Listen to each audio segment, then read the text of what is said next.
Halo, perkenalkan nama saya Desusa Batini Rawe, mahasiswa Stikom Welindo Kupang, semester 5. Nah, video kali ini dibuat untuk memenuhi proyek UAS dari mata kuliah Supply Chain Management atau yang biasa sering dikenal dengan SCM.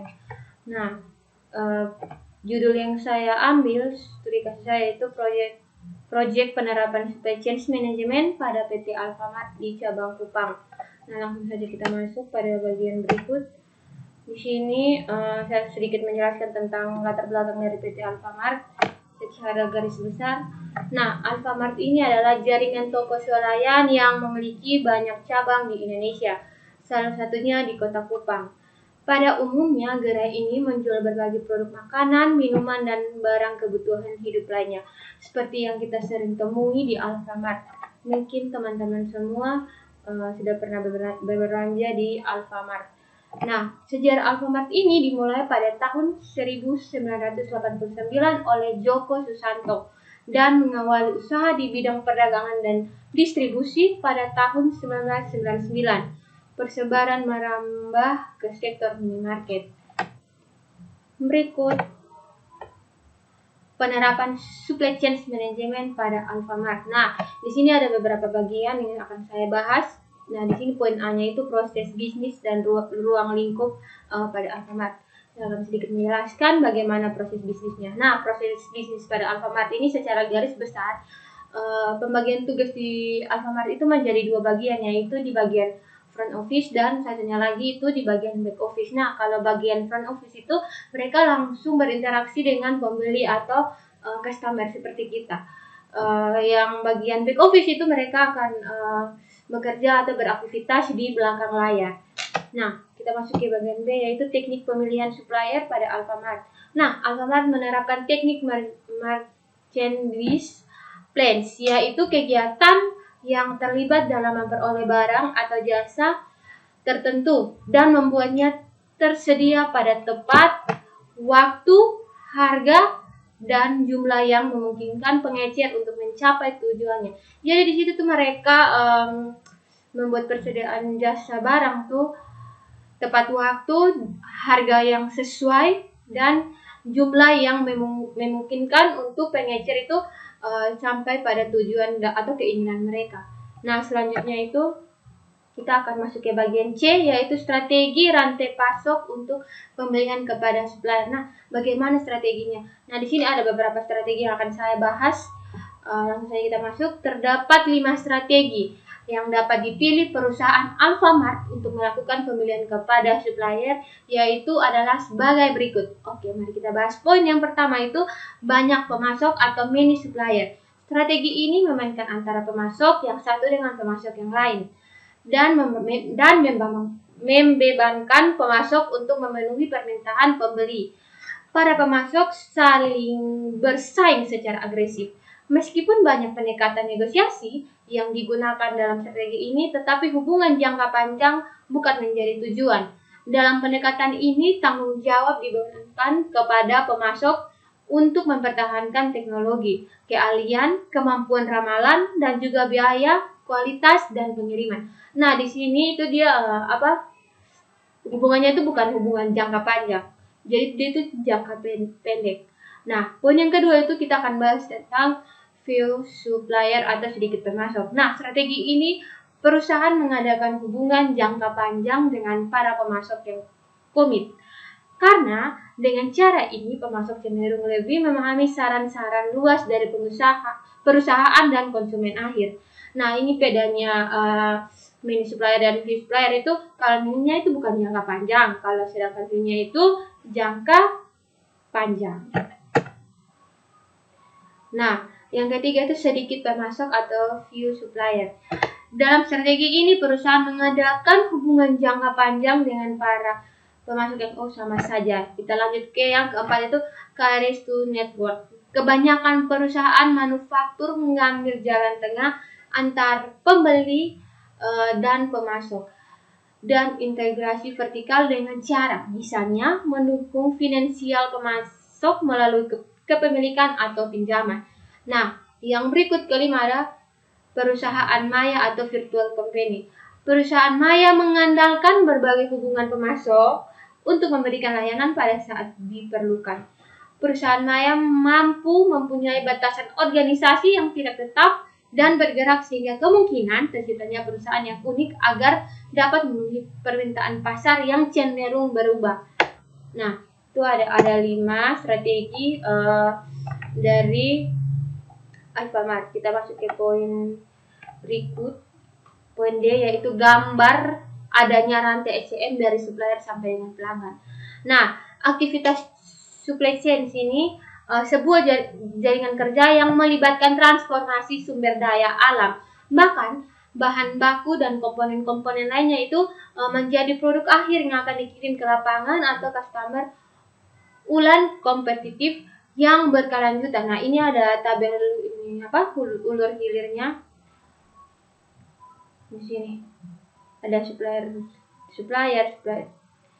tier, manufaktur, distributor, dan retail outlets. Nah, ini bisa lihat saja di sini. Bagan yang di atas ini, yang ini menunjukkan bahwa supply chain management adalah koordinasi dari material, informasi, dan arus keuangan di antara perusahaan yang berpartisipasi. Nah, dari tabel yang di atas, proses manajemen rantai pasok meliputi pelanggan. Yang satu itu pelanggan, customer.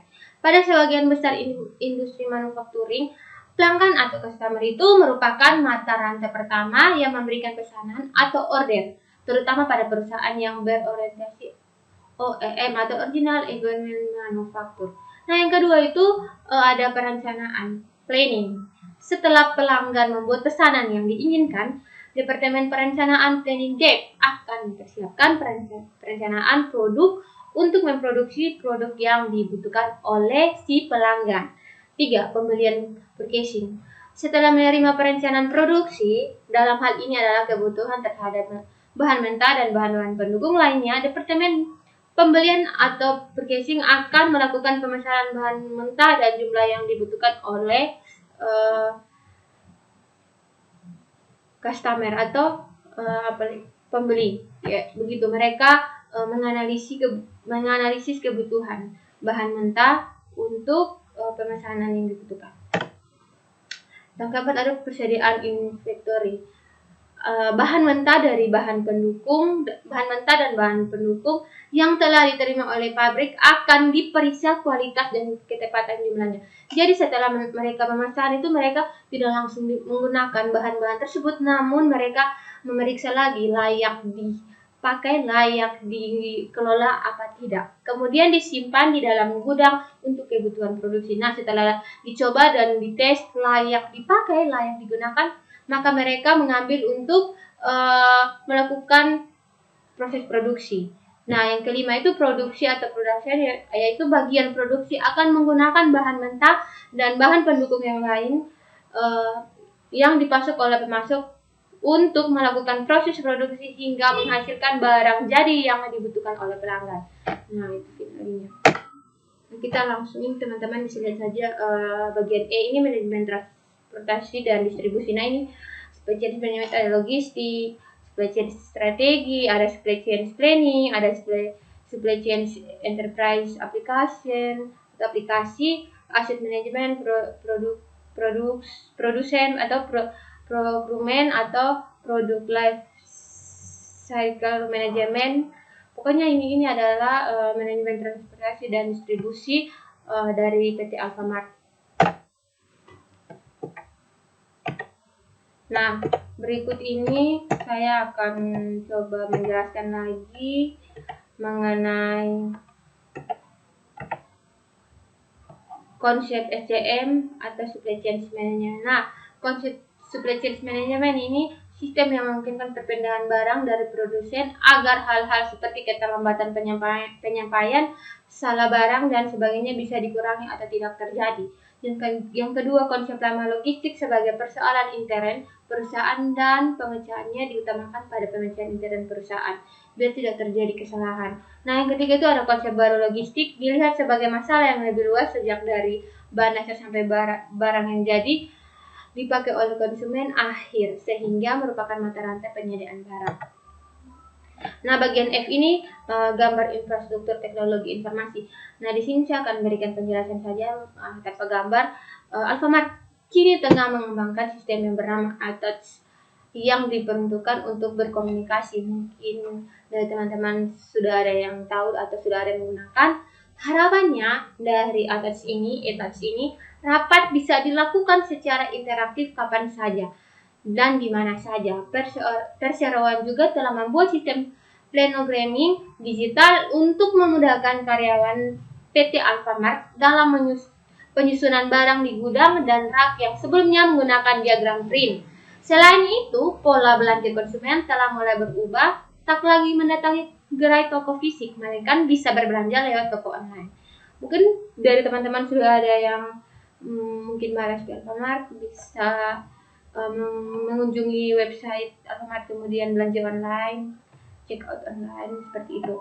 Nah, AlfaGift adalah aplikasi mobile yang diperuntukkan untuk pelanggan yang ingin melihat promo-promo terbaru dari Alfamart, katalog produk, hingga lokasi toko yang ada di kota Kupang dan di berbagai pelosok Indonesia. G. Perencanaan sistem supply chain management. Perencanaan sistem supply chain management pada Alfamart yaitu perencanaan sistem informasi penjualan website resmi dari franchise Alfamart yang dianalisa.